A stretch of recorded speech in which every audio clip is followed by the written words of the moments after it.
Sony Alpha 7 IV Camera Kit Review Script. So you're looking at the Sony Alpha 7 IV and probably wondering if dropping around $1,800 on this full-frame mirrorless camera is actually worth it.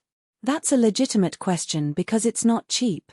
Link is in the description if you want to check the latest price on Amazon and see what's available right now. I've been using this camera for a few months now and I want to give you the real breakdown of whether this thing actually delivers. The first thing that stands out is how solid the build quality feels. This isn't some plasticky entry-level camera. It's got professional weight to it and it feels like it can handle being thrown in a bag or used in less than ideal conditions without falling apart. That matters if you're dropping this kind of money.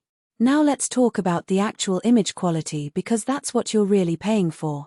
The 33-megapixel sensor is genuinely impressive for run-and-gun content creation. Whether you're shooting vlogs, product photography, or travel content, you're getting tons of detail and flexibility in post-production. I've enlarged images way beyond what I thought I'd need and the quality holds up. It's one of those things where you realize the sensor can do more than you initially expected. The autofocus system on this camera is honestly a game-changer for real work. The real-time IAF is insanely accurate whether you're shooting people, animals, or even birds if you're into wildlife.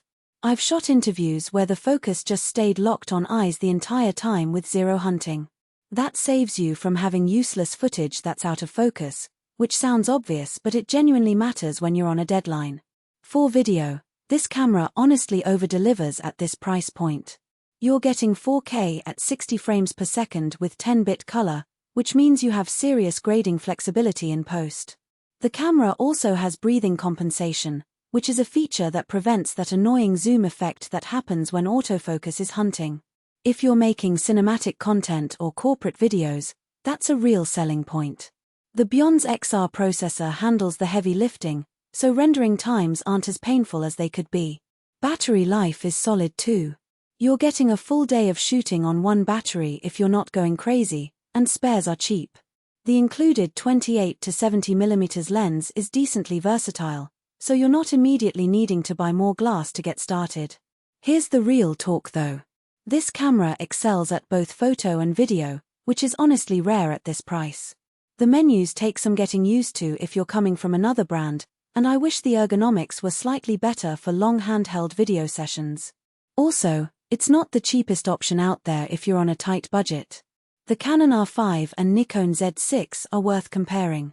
The question is whether $1,800 is worth it for you.